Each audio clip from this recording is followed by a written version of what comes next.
Food crisis in Europe has just begun. Jack Dorsey is laying off 1,000 of his employees. And IMF make good predictions for the GDP of the world in 2024. These are the things we're going to cover in today's video. Without any further ado, let's get straight into the video of today.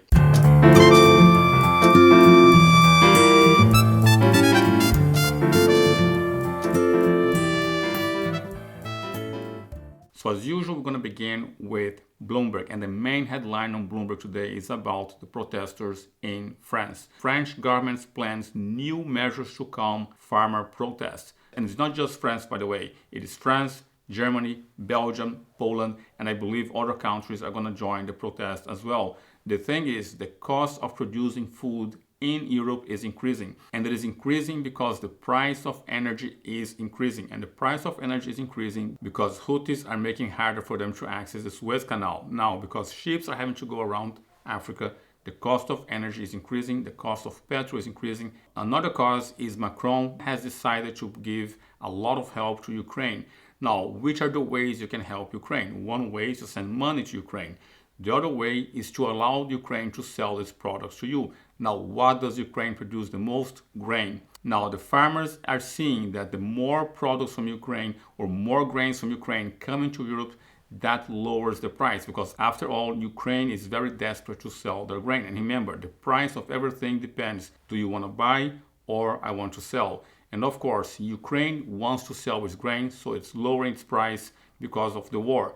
Now, once lower price grains hit the market in Europe and start to compete with the grains being produced in Europe, which will have a higher cost. So farmers are not happy with that. If Macron wants to continue helping Ukraine by allowing its grains to come to France, it's going to be very difficult because the farmers are not enjoying this.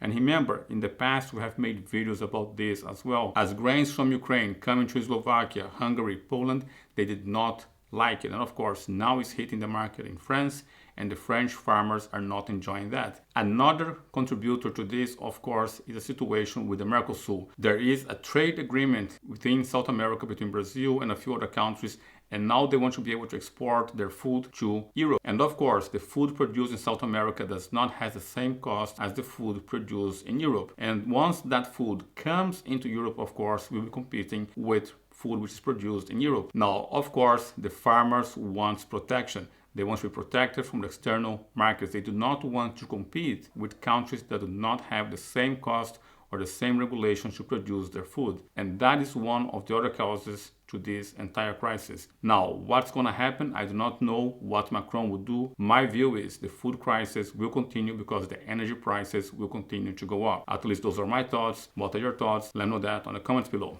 Now, although economists and regulators are not saying that we are in economical crisis, other things are happening. For instance, in America, Jack Dorsey decided to lay off 1,000 employees. Look at this. Block Inc., the blockchain and payments firm led by Twitter founder Jack Dorsey, confirmed to CoinDesk that it has begun laying off its employees as of this week. And this was part of the company's previous plan to cut headcount as much as 10% by the end of 2024. Now, according to the article, they're going to go from a headcount of 13,000 employees as the last quarter of 2023 to an absolute cap no higher than 12,000 by the end of the year 2024. And that, of course, will be a total of 1,000 people being laid off by the end of this year. Now, with all of that happening, the IMF has different views. Look at this. The International Monetary Fund raised its forecast for global growth this year on better than expected expansion in the US and fiscal stimulus in China,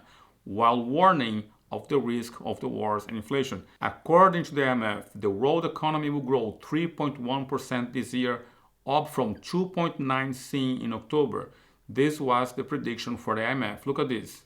The global economy continues to display remarkable resilience, and we are now in the final descent towards soft landing, with inflation declining steadily and growth holding up. Now, I don't fully agree with the IMF. I do believe we're still not out of the woods, and I honestly do not believe we're going to see the so-called soft landing. At least those are my thoughts. What are your thoughts? Let me know that on the comments below. Now, with this, I wrap up this video, and the question still remains, given all this crisis and conflicts in the world, what do you believe? Do you believe we're going to have a soft landing or we're going to have a recession? Please let me know your thoughts on the comments below. This is it for now. Do not forget to like, subscribe, click the notification bell, and above all, share this video with someone else who you believe can benefit from this. This is it for now. See you guys next video. Kaboom. Goodbye.